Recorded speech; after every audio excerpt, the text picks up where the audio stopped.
In a world that changes at what feels like a breakneck speed, being able to adapt isn't just a nice little advantage anymore. It's everything. So today, we're diving into this idea of technological flexibility. We're talking about how we can actually design our systems to bend with change instead of just shattering under all that pressure.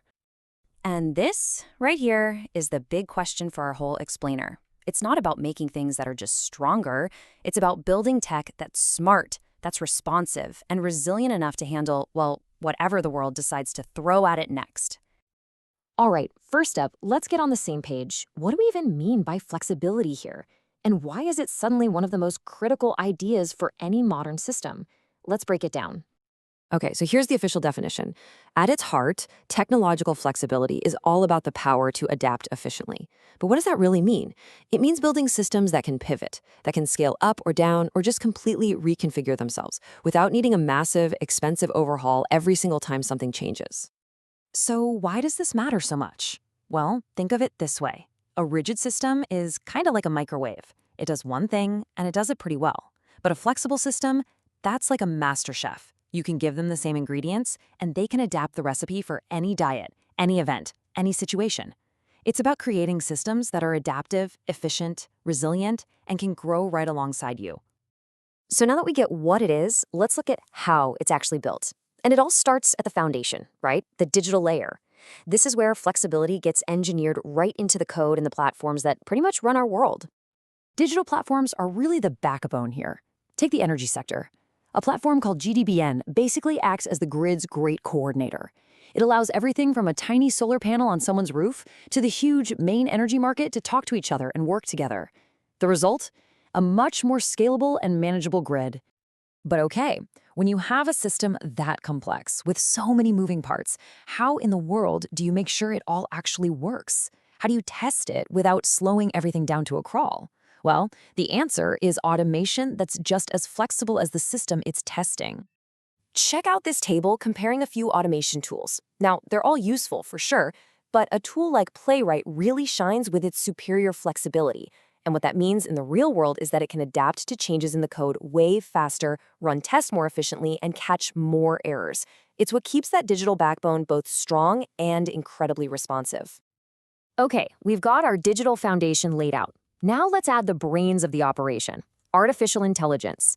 This is where our systems stop just being adaptable and start being predictive and truly intelligent. Let me give you a really solid example from engineering.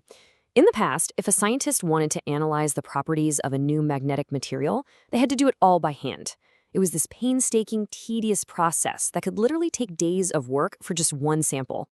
And this just shows you the insane leap forward. With an AI tool called Robotics, that analysis time collapses from days down to just a few minutes.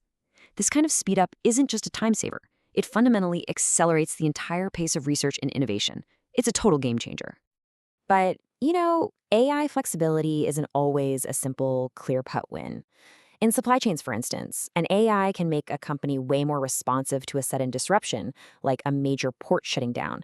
But sometimes the old-school method of just having two suppliers can actually be more cost-efficient. It really highlights this crucial trade-off you always have to consider between pure flexibility and the bottom line. Which kind of leads to a bigger question, right? How flexible is AI, really? Does it have limits? Especially when we ask it to try and model something as mind-bogglingly complex and dynamic as biology. And this chart reveals some of those limits. AI tools like AlphaFold, which predicts the 3D shape of proteins, are nothing short of revolutionary.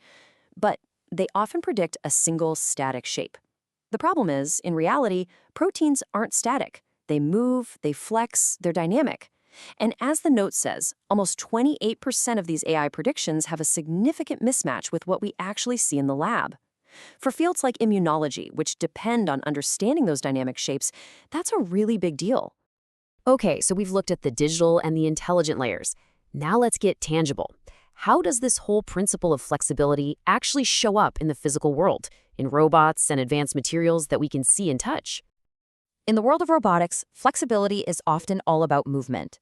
And here is a wild example. There's a new omnidirectional robot that can move in literally any direction, and it does it without a single steering wheel. So this thing can slide sideways, forwards, backwards, diagonally, you name it.